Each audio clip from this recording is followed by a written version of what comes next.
नमस्कार प्यारे बच्चों, मैं विजय। बच्चों, आज हम discrete mathematics, element of discrete mathematics, विविक्त गणित के तत्व, जिसमें हम आपको बूली फलन, बूलियन फंक्शन के बारे में जानकारी देने वाले हैं। तो बच्चों, क्या होता है, आइए इसके बारे में जानते हैं, शुरुआत करते हैं। आज इसका पहला लेक्चर है ना। इसमें कम से कम मान के चलिए 6-7 लेक्चर आना है। चलिए शुरुआत करते हैं। देखिए प्यारे बच्चों, आपको क्या मिलता है। सबसे पहले कुछ डेफिनेशन पर ध्यान देते हैं, फोकस करते हैं। बूली, बुलियन फलन, बुलियन फंक्शन। बात करते हैं अचर, कांस्टेंट। तो कांस्टेंट क्या होता है? बूली बीजगणित में वे प्रतीक जो किसी अवयव को क्या करते हैं, प्रकट करते हैं, किसी अवयव को प्रदर्शित करते हैं, अचर कहलाते हैं। इस प्रकार बूली बीजगणित में आए प्रतीक, ये 0 और 1 को हम क्या कहते हैं, अचर कहते हैं। 0 और 1 का यूज होना है, ये क्या कहलाएगा, अचर कहलाएगा। और चर किसको कहेंगे? वे प्रतीक जो बूली बीजगणित b प्लस इंटू डैश के किसी भी अवयव को प्रकट करते हैं, बूली बीजगणित के चर कहलाते हैं। इसको हम ABCD XY Z से क्या करते हैं, प्रदर्शित करते हैं। तो ये हो गया चर और ये 0 और 1 हो गया अचर। ठीक है।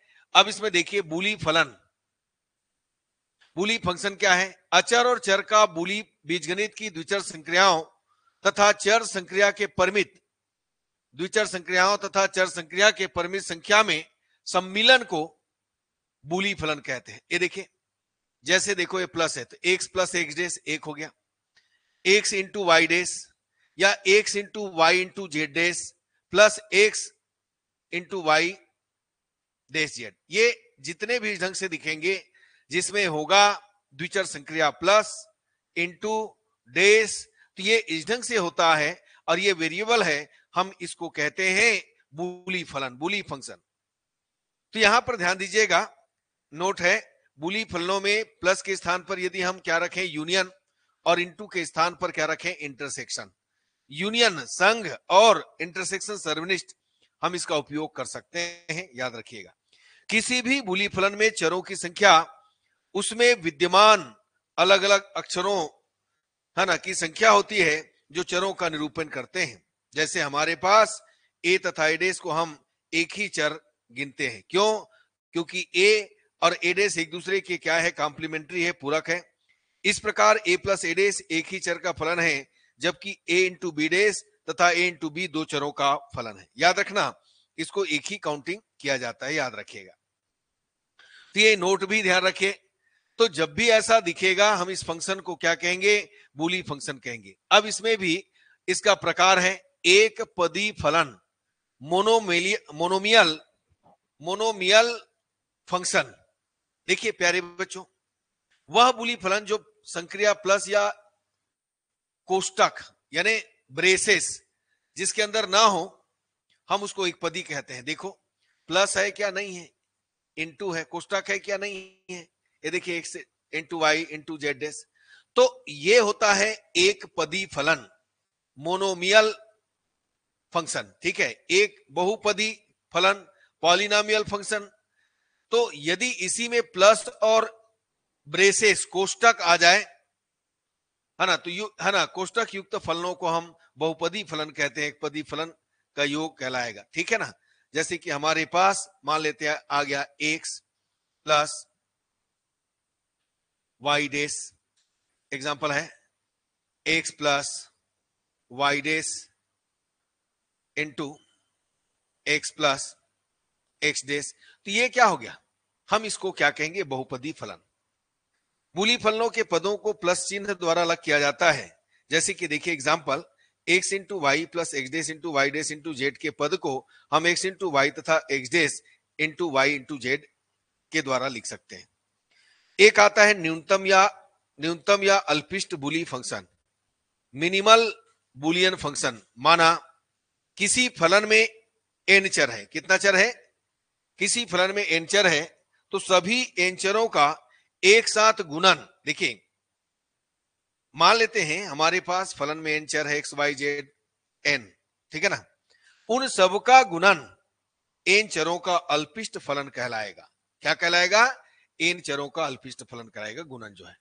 अब जैसे कि दिया है, देखो दो चरों x तथा y के अल्पिष्ट फलन देखो गुना किया गया x इंटू y डेस x dash into y x dash into y डेस। इसी प्रकार तीन चरों के लिए हमारे पास x y तथा z के अल्पिष्ट फलन x dash y dash z, x y z डेस x, है ना, x dash y dash z और x into Y into z, z इधर आ गया, इधर लिख देता हूं मैं, ये देखिएगा। इसके बाद आपका आ गया x dash y dash z डेस x डेस, अलग अलग सब, ये सभी अल्पिष्ट फलन कहलाएंगे। बच्चों दो चरों के अल्पिष्ट बुली फलनों की संख्या 2 गुणित 2, 2 का स्क्वायर। तीन चरों का अल्पिष्ट 3 बार गुना कर दीजिएगा। तीन चरों के अल्पिष्ट बुली फलन की संख्या है ना ये। इसी प्रकार n चर के लिए क्या आ जाएगा? 2 पावर n, याद रखेगा। तो इसको याद रखें, दो चर के लिए 2 का स्क्वायर, तीन चर के लिए 3 का स्क्वायर, 2 का क्यूब, चार चर के लिए 2 की पावर 4, तो n चर के लिए हो जाएगा 2 टू दी पावर कितना? n। याद रखिए प्यारे बच्चों। अब देखिए प्रसामान्य रूप, नॉर्मल फॉर्म, हमें यहां पर नॉर्मल फॉर्म के बारे में ही बात करना है। इसमें भी दो नॉर्मल फॉर्म हैं, एक वियोजनी प्रसामान्य रूप और एक संयोजनी प्रसामान्य रूप। तो सबसे पहले देखिए, यदि किसी n चरों के बुली फलन में, n चरों के बुली फलन में सभी n चर विद्यमान हो तो वह बुली फलन का प्रसामान्य रूप कहलाता है। ये दो प्रकार के होते हैं, एक होता है वियोजनी प्रसामान्य रूप, डिसजंक्टिव नॉर्मल फॉर्म, या इसी को हम कैनोनिकल फॉर्म भी कहते हैं। याद रखिएगा, अलग अलग फॉर्म के, वियोजनी पूछ देगा तो वही करना है, डिसजंक्टिव नॉर्मल फॉर्म पूछेगा तो वही करना है, कैनोनिकल फॉर्म पूछेगा तो वही करना है। याद रखिए, यदि हमारे पास n चरों का बुली फलन f x1 x2 xn इस प्रकार लिखा जाए कि वह गुणनों का योग के रूप में बहुपद हो तथा इसका प्रत्येक पद सभी n चरों के धारण करता हो, इसे n चरों के बुली फलन का वियोजनी रूप कहते हैं। जैसे हमारे पास आ गया x y z, तो गुणन फलों का योग बोला तो x into Y into Z plus x dash into Y into Z plus x into Y dash into Z. वो आपके ऊपर है किस ढंग से कर रहे हैं, ये इस ढंग से। तो देखिए गुणनफलों का योग किया गया, चरों के गुणनफलों का योग किया गया, तो हम इसको क्या कहेंगे? वियोजनी प्रसामान्य रूप कहेंगे, डिसजंक्टिव नॉर्मल फॉर्म कहेंगे। इसी को हम कैनोनिकल फॉर्म के नाम से भी जानते हैं प्यारे बच्चों, याद रखिएगा। तो बात समझ में आया? बस ये आपको देखना है, ये सब लिखने थोड़ी जाना है, आपको तो क्वेश्चन सॉल्व करना है। आप देखते ही पता लगा सकते हो कि किस फॉर्म में है। वियोजनी, डिसजंक्टिव, कैनोनिकल सब एक ही चीज है प्यारे बच्चों, गुणनफलों का योग।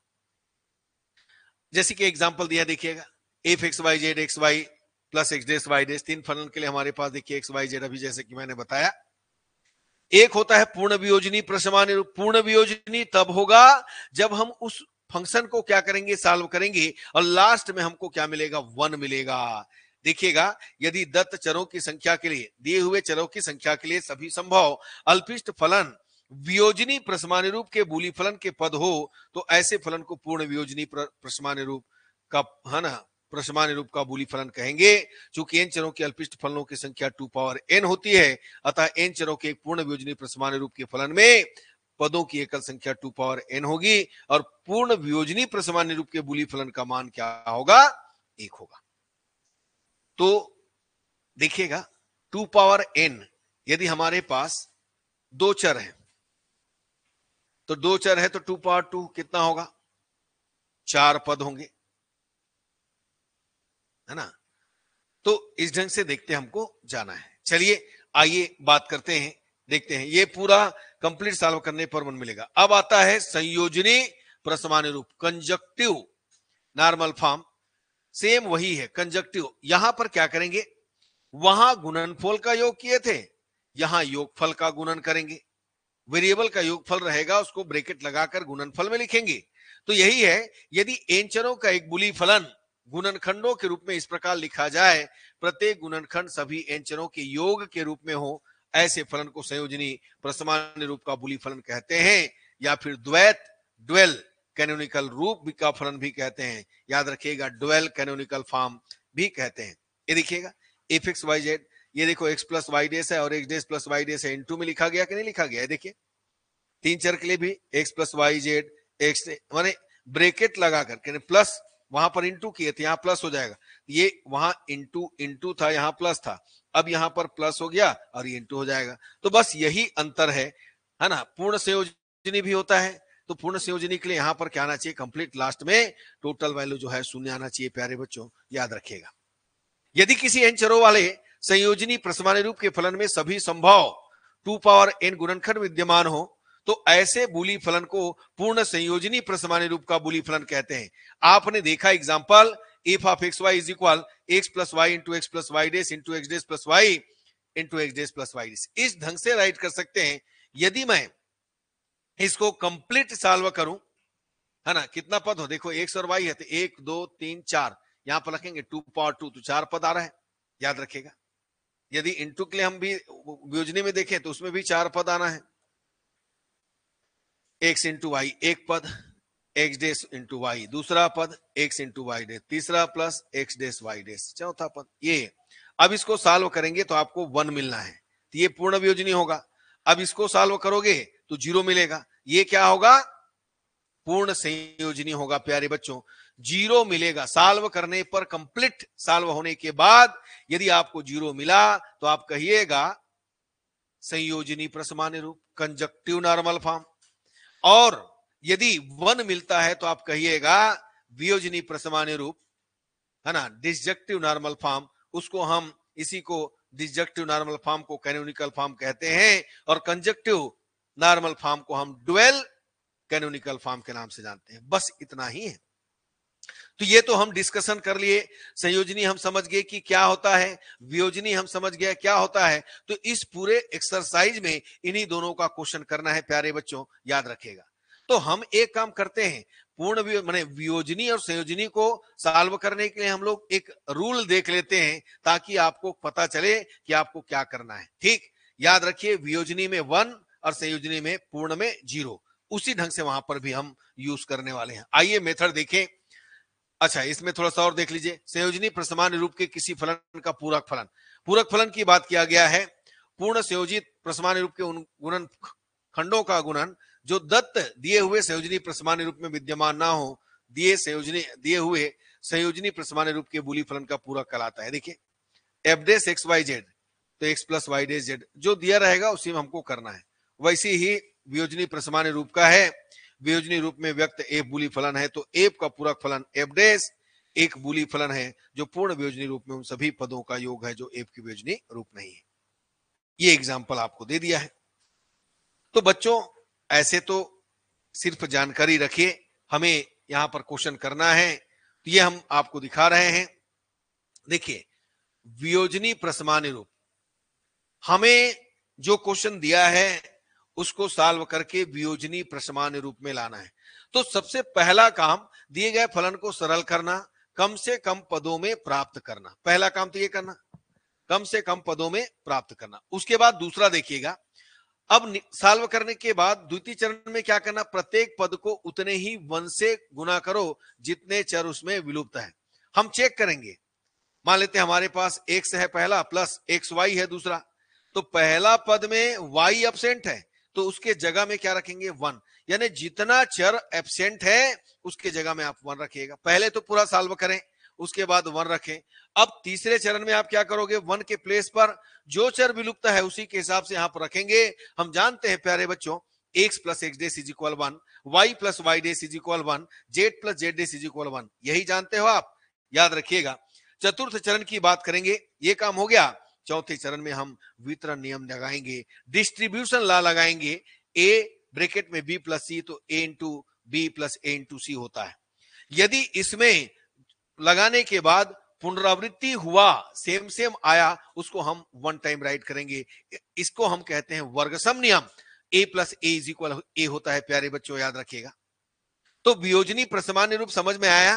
पहला काम सरल कीजिएगा, सरल माने कम से कम पदों में लेकर के आइए, और कम से कम पदों में आ गया तो जो एब्सेंट है, दूसरा काम जो एब्सेंट है उसके जगह 1 रखना, और तीसरा काम जो वेरिएबल एब्सेंट है उसके जगह 1 के जगह में यदि एक्स एब्सेंट है तो x plus x dash is equal 1, y plus Y dash is equal 1, z plus, जो यूज करना है कर सकते हैं।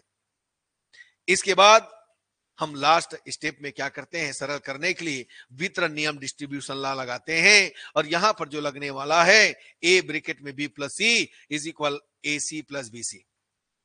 याद रखिएगा प्यारे बच्चों, यदि हमको जरूरत पड़ेगा है ना, तो अवशोषण नियम का भी यूज करेंगे, वो तो खैर अगले में करेंगे। तो सब नियमों को याद रखिए। पहला डिमार्गन नियम, डिमार्गन का नियम क्या होता है आपको पता है ना, ए प्लस बी का dash is equal A dash into B dash. यदि प्लस है तो इंटू में होता है, और इंटू है तो प्लस में होता है, बिल्कुल ध्यान रखिए इसको भी। यदि ए इंटू बी का होल डेस है तो आप लिखिएगा ए डेस प्लस बी डेस। ये डिमार्गन का नियम। साहचर्य नियम पता है, अवशोषण का नियम पता है, क्रम विनिमय नियम पता है, तो ये सब कहीं ना कहीं हम यूज करने वाले हैं।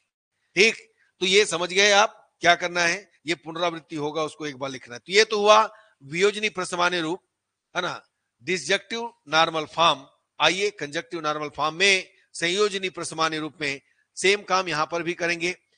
फर्स्ट स्टेप में हम काम करेंगे प्यारे बच्चों, पूरे को सरल करेंगे। देखो सरल कर लिए, चाहे हमें एक पद मिले सरल कर लेना है। अब उसके बाद इसमें सरल करने के लिए क्या क्या यूज कर सकते हैं, वितरण नियम, अवशोषण नियम, A plus A dash is equal 1, A into A dash is equal 0, A into A is equal कितना है, कोई भी नियम यूज किया जा सकता है सरल करने के लिए। सरल हो गया। द्वितीय स्टेप में हम क्या काम करेंगे, सेकंड स्टेप में प्रत्येक गुणनखंड में देखेंगे कि यदि कोई पद विलुप्त है तो उस पद विलुप्त में प्लस 0 करेंगे, यानी प्लस करके 0 लगा दीजिएगा। यहां पर क्या लगाइएगा, प्लस करके 0 लगाइएगा। तीसरा काम करेंगे, 0 के स्थान पर हम क्या लिखते हैं, जो वेरिएबल एब्सेंट है तो 0 के स्थान पर एक्स डेस इज इक्वल 0 हम जानते हैं, y y dash is equal 0 जानते हैं, z z dash is equal 0 जानते हैं। प्यारे बच्चों याद रखिएगा। चतुर्थ में फिर क्या करेंगे, यहां पर हम वितरण नियम लगाएंगे। दो वितरण नियम जानते हैं, एक इंटू का प्लस पर और दूसरा प्लस का इंटू पर। तो यहां पर लगेगा A plus B into C, that is A plus B into A plus C, bracket में रहेगा। अंत में एक्स इंटू एक्स का उपयोग करेंगे, कहने का मतलब जो रिपीटेशन होगा उसको वन टाइम रखेंगे, यही प्रोसीजर है। तो चलिए प्यारे बच्चों इसका क्वेश्चन देखेंगे, समझ में आएगा। केवल प्रोसीजर ध्यान रखिए, कहां कहां क्या यूज करना है। आइए शुरुआत करते हैं, देखते हैं। पहला क्वेश्चन दिया है, देखिएगा जो दिया है उसके हिसाब से हम काम करेंगे। हमें यहां पर दिया है बुली फलन f of x Y z है, उसको बहुपदी फलन के रूप में क्या करें, प्रदर्शित करें। तो चलिए लिखता हूं पहले मैं, f x Y z is equal क्या हुआ, x plus Y dash into x into Y dash into Z dash और डेस। बच्चों सबसे पहला काम माने हम पहला कर रहे हैं, देखो इसको सरल करेंगे तो यहां पर लगाइएगा डी मार्गन।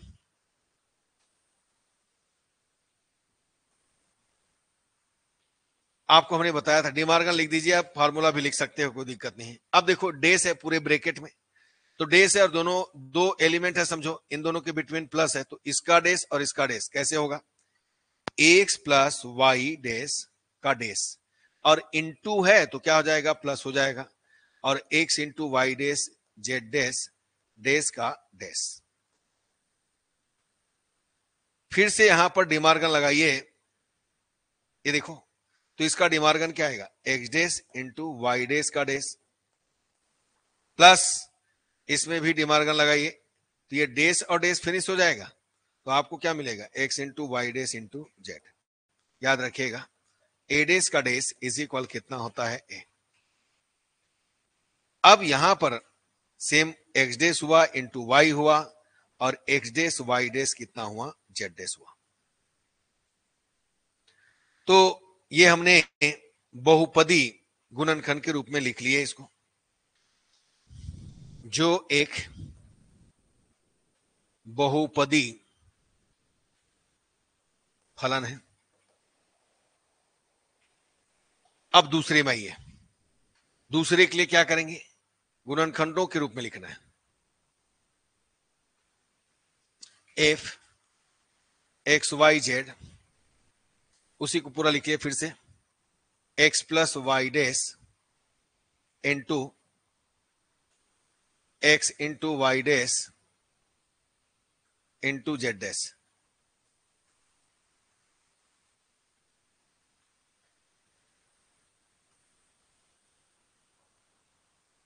जेड डैश का डैश और ये डैश।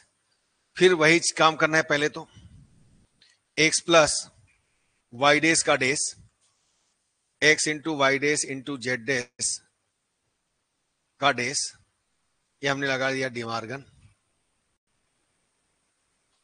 फिर x dash into y dash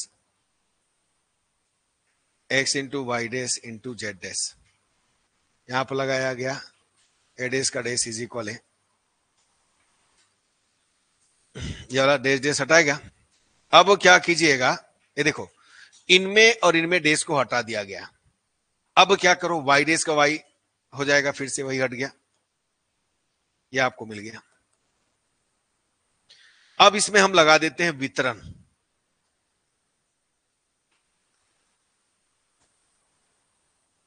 कैसे वितरण, इसको ए मानिए और ये बी इंटू सी मानिए, क्योंकि गुणनखंड लाना है। तो X dash into Y plus x dash into Y plus Y dash x dash into Y plus Z dash. ये समझ में आया? बिल्कुल आया होगा। देखो X dash into Y plus X, यानी आपके पास ये वाला formula A B C, A plus B A plus C, ये हमने लगाया। अब इसमें देखिए क्या कर सकते हैं, इसको हम एक्स डैश, ऐसे करो, पहले इधर ले आओ, x plus x dash y, y dash plus x dash y plus Z dash x dash y. हमने क्रम विनिमय नहीं लगा दिया, क्रम बदल दिया। जो लगा रहा है लिखते जाइएगा।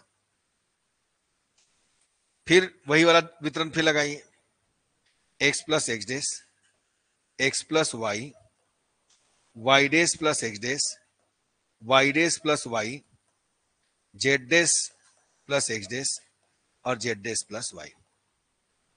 फिर लग गया वितरण। ये हमारे पास होता है 1 एक्स प्लस वाई, इसको हम x dash plus Y dash सीधा सीधा लिख लेते हैं। ये हो गया, ये भी 1 हो गया, और ये x dash plus Z dash हो गया, और ये वाई प्लस जेड डैश हो गया। हमने x plus x dash 1 right किया। ये गुणनखंडों के रूप में आ गया प्यारे बच्चों, X plus Y, X dash plus Y dash और x dash plus Z dash और वाई प्लस जेड डैश। तो ये गुणनखंडों के रूप में हो गया। बस इसी ढंग से आपको बनाना है। आया बच्चों समझ में? चलिए आगे बढ़ते हैं, अगला क्वेश्चन की ओर चलते हैं, देखते हैं अगला क्वेश्चन क्या है।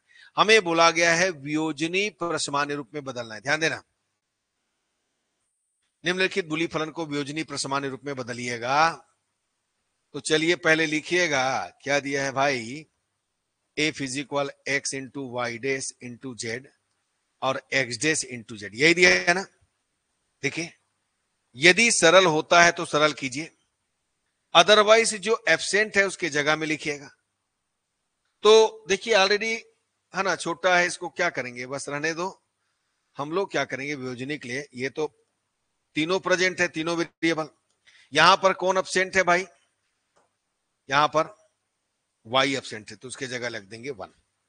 देखिएगा आपको नियम बताया गया था, जो एब्सेंट है उसके जगह में रखिएगा 1, क्योंकि वियोजनी है। अब यहां पर हम जानते हैं जो एब्सेंट है कौन है, वाई।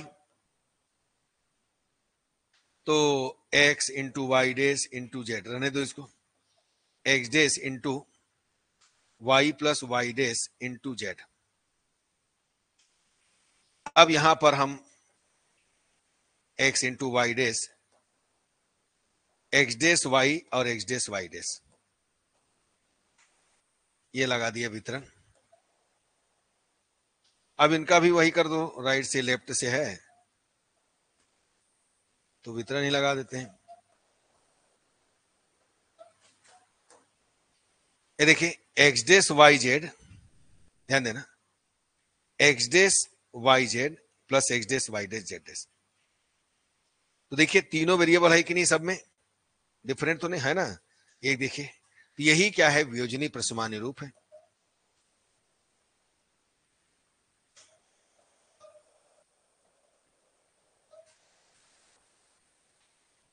चलो आगे बढ़ते हैं प्यारे बच्चों, देखते हैं अगला क्वेश्चन। ये देखिएगा, इसको बोला गया x plus Y into X plus Z dash को तीन चरों के संयोजनी प्रसमान्य रूप में बदलिए। चलो बदलते हैं। संयोजनी कह रहे हैं, देखिए तीन चर है दिया है एक्स वाई जेड, तो देखो यहां पर कौन एब्सेंट है, जेड एब्सेंट, तीन चर होना चाहिए। और यहां पर कौन एब्सेंट है, वाई एब्सेंट है। जो एब्सेंट है उसके जगह में रखिएगा जीरो, और हम जीरो के जगह में जो एब्सेंट है क्या रखेंगे, जेड जेड डेस। यहां पर होगा वाई वाई डेस।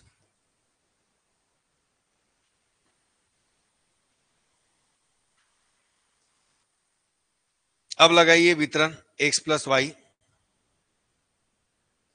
Plus Z.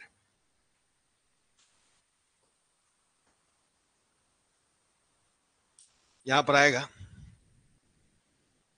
एक्स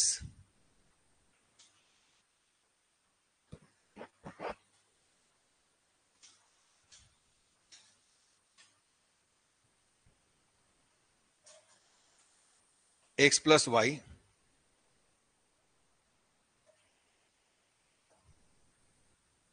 ये सब कहां से आया, वितरण x plus y plus z, z dash x plus y plus Z dash x plus Y dash plus z. Distribution वितरण। अब देखो ये और ये सेम सेम है, तो जे सेम सेम है उसको हटाते हैं।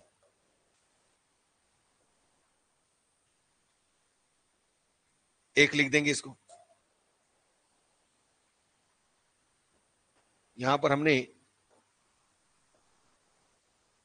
ए into A is equal A use किया, तो ये बन गया प्यारे बच्चों, ये होता है देखो संयोजनी, है ना, प्रसमान्य रूप, कंजक्टिव नॉर्मल फॉर्म, याद रखिए। चलिए आगे बढ़ते हैं बच्चों, अगले क्वेश्चन की ओर चलते हैं। अगला क्वेश्चन क्या है देखिएगा, सिद्ध कीजिए कि दो चरों में किसी पूर्ण वियोजनी प्रसमान्य रूप के बूली फलन का मान एक होता है।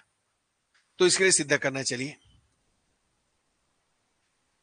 दो चरों के लिए पूर्ण वियोजनी प्रसमान्य रूप, दो चरों के लिए बूली फलन,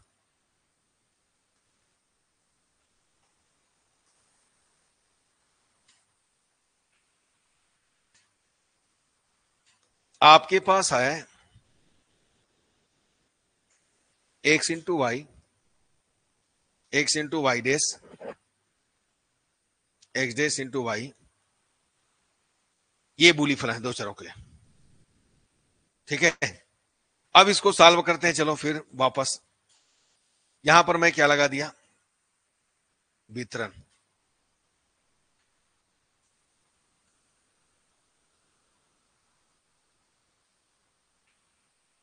फिर एक्स इंटू वन,